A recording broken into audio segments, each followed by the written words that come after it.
ஜப்பானில் நாளை பிரதமர் மோடி வெளியாகிறது பிரம்மாண்ட அறிவிப்புகள்.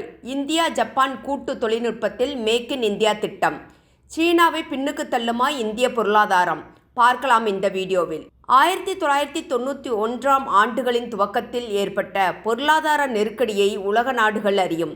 இந்தியாவும் மறந்திருக்க முடியாது. இந்தியா தொடர்ச்சியான பொருளாதார சவால்களை எதிர்கொண்டது. இந்தியா மீதான கடன் கழுத்தை நெருக்கியது. பணவீக்கம் அதிகரித்தது. அந்நிய செலாவணி இருப்பு வேகமாக குறைந்தது. அரசு நிதி சுமையை சமாளிக்க போராடியது. வளைகுடா போர் போன்ற காரணங்களால் இந்த அழுத்தம் மேலும் அதிகரித்தது. கச்சா எண்ணெய் விலை அதிகரித்தது. நிதி பற்றாக்குறை மோசமானது.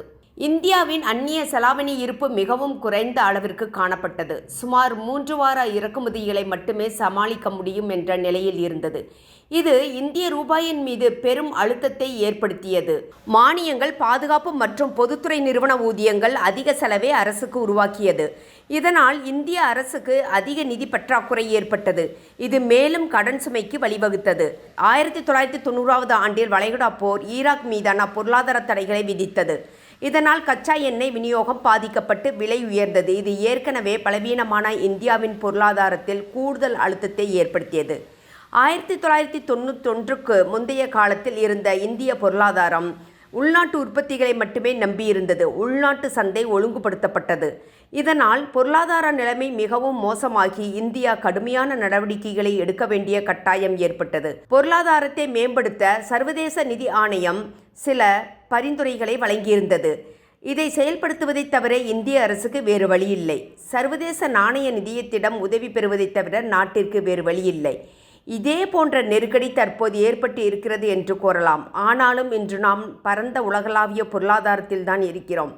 எந்த நாட்டிற்கும் நாம் நமது சந்தையை திறந்துவிடலாம். இதைத்தான் 1991ஆம் ஆண்டுகளுக்கு பின்னர் ஆட்சியில் இருந்த பிரதமர்கள் நரசிம்மராவ், இவரது அமைச்சரவையில் நிதி அமைச்சராக இருந்த மன்மோகன் சிங் செய்திருந்தனர். இதன் பின்னர் பிரதமர்களாக இருந்த மன்மோகன் சிங் மற்றும் வாஜ்பாய் இருவரும் இந்தியாவின் சந்தைகளை உலகிற்கு அறிய செய்தனர். அப்போது உலக நாடுகளே திணறிய போது இந்தியா எளிதாக சமாளித்தது.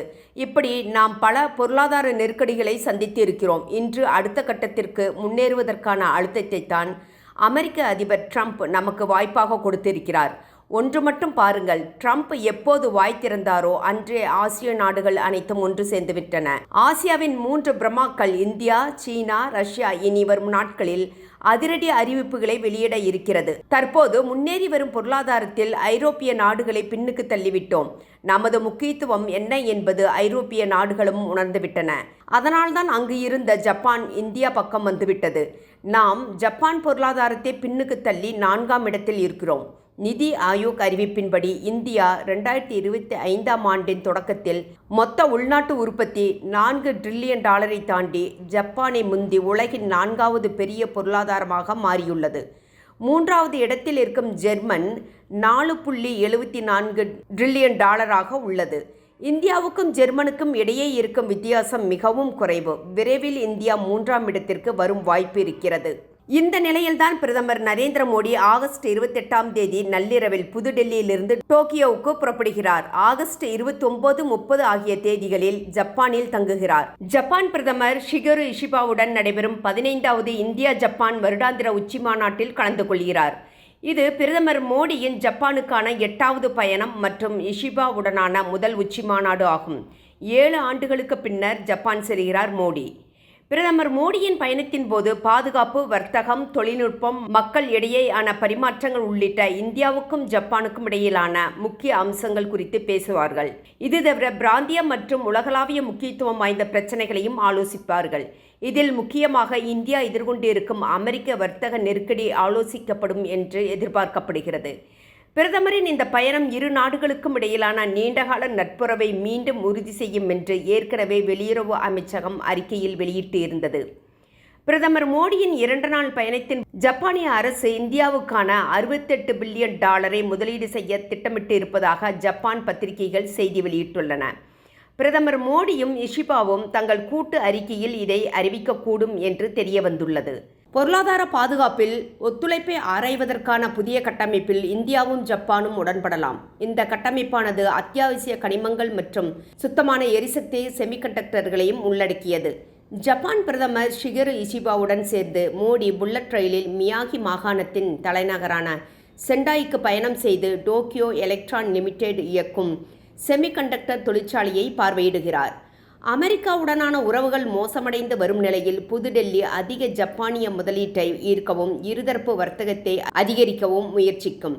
இந்த பயணத்தின் போது ஜப்பான் இந்தியாவில் தனது முதலீட்டு இலக்கை அதிகரிக்கும் என்று எதிர்பார்க்கப்படுகிறது. இந்தியாவில் உள்ள ஜப்பான் தூதரகம் மற்றும் ஜப்பான் வெளியுறவு வர்த்தக அமைப்பு ஆகியவற்றின் சமீபத்திய ஆய்வின்படி தற்போது இந்தியாவில் 1400 ஜப்பான் நிறுவனங்கள் பதிவு செய்யப்பட்டுள்ளன. அவற்றில் பாதி உற்பத்தி நிறுவனங்களாக உள்ளன. இந்த நிறுவனங்கள் இணைந்து இந்தியாவில் கிட்டத்தட்ட 5000 வணிக நிறுவனங்களை இயக்குகின்றன. இந்த எண்ணிக்கையை அதிகரிக்க பிரதமர் மேலும் ஜப்பான் நிறுவனங்களுக்கு அழைப்பு விடலாம். இந்தியாவில் தயாரிப்போம், உலகிற்காக உருவாக்குவோம் என்ற தொலைநோக்கு பார்வையுடன் இந்தியா ஜப்பான் கூட்டாண்மையில் இரு நாடுகளுக்கும் மட்டுமல்லாமல் முழு பிராந்தியத்திற்கும் மற்றும் உலகிற்கும் தொழில்துறை, விவசாயம் மற்றும் மனித மூலதனத்தை இரு நாடுகளும் மறுவடிவமைத்து வருகின்றன. ஜப்பானிய தொழில்நுட்பத்தை பயன்படுத்தி இந்தியாவில் தயாரிக்கப்படும் பொருட்களுக்கு ஆப்பிரிக்கா மற்றும் மேற்கு ஆசியாவில் ஏற்றுமதி சந்தைகள் குறித்தும் ஏற்கனவே விவாதிக்கப்பட்டுள்ளன. செமிகண்டக்டர்கள், ஏஐ, ஐடி, ரோபோட்டிக்ஸ் மற்றும் சுத்தமான எரிசக்தி போன்ற துறைகளில் இந்திய மாணவர்கள் படிக்க வாய்ப்புகளை வழங்கும் ஒப்பந்தத்திலும் இரு நாடுகளும் ஏற்கனவே கையெழுத்திட்டுள்ளன. இந்த கூட்டாண்மையின் கீழ் ஜப்பானின் நிப்பான் ஸ்டீல் குஜராத்தில் 5 பில்லியன் முதலீட்டுடன் விரிவடைந்து வருகிறது. ஆந்திராவில் 56 பில்லியனில் ஒருங்கிணைந்த எஃகு ஆலையும் அமைக்கப்படுகிறது. சுசுகி மோட்டார் குஜராத்தில் ஒரு புதிய ஆலைக்கு 350 பில்லியனையும், உற்பத்தியை விரிவுபடுத்த 32 பில்லியனையும் அறிவித்துள்ளது. கர்நாடகாவில் 33 பில்லியன் விரிவாக்க திட்டத்தையும், மகாராஷ்டிராவில் 200 பில்லியன் திட்டத்தையும் அறிவித்துள்ளது. மேலும் சுமிட்டோமோ ரியாலிட்டி ரியல் எஸ்டேட்டில் $4.76 பில்லியன் முதலீடு செய்துள்ளது.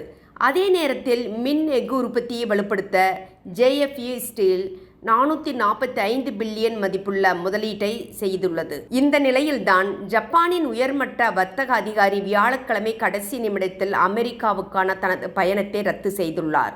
வரி அபராதத்தில் இருந்து வெளியேற அமெரிக்காவுடன் $550 பில்லியன் வர்த்தகத்தில் ஈடுபட ஜப்பான் முடிவு செய்திருந்தது. ஆனால் அதற்கு முன்னதாக அமெரிக்காவுடன் பேச்சுவார்த்தை நடத்த வேண்டும் என்று டோக்கியோ திடீரென்று முட்டுக்கட்டை போட்டுள்ளது. அதாவது, ஆசியாவில் எங்களுக்கு முக்கிய வேலைகள் இருக்கிறது, முடித்துக்கொண்டு வருகிறோம் என்று சொல்லாமல் சொல்லிவிட்டது ஜப்பான். பிரதமர் மோடியுடன் 2 நாள் சந்திப்புக்கு பின்னர் ஜப்பான் பிரதமரும் மோடியும் ஷாங்காய் உச்சி மாநாட்டில் கலந்து கொள்ள சீனா செல்கின்றனர். இதன் பின்னர்தான் அமெரிக்காவுக்கு என்ன நெருக்கடியை ஷாங்காய் நாடுகள் கொடுக்கும் என்பது தெரியவரும். சர்வதேச நாணய நிதியத்தின் ஆய்வின்படி 2028-2030 ஆண்டுகளுக்கான சராசரி வளர்ச்சி விகிதங்களின்படி 2038 ஆண்டுக்குள் இந்தியா உலகின் 2வது பெரிய பொருளாதாரமாக மாறக்கூடும். மொத்த உள்நாட்டு உற்பத்தி $34.2 டிரில்லியன் இருக்கும் என்று கணித்துள்ளது. சீனாவின் தற்போதைய ஜிடிபி $19.23 டிரில்லியன் ஆகும். அமெரிக்காவின் ஜிடிபி $30.51 டிரில்லியன் ஆகும். நண்பர்களே, உங்களது கருத்துக்களை எங்களுடன் பகிரவும். எங்களது யூடியூப் சேனலை சப்ஸ்கிரைப் செய்ய கீழே இருக்கும் பெல் பட்டனை அழுத்தவும். நன்றி.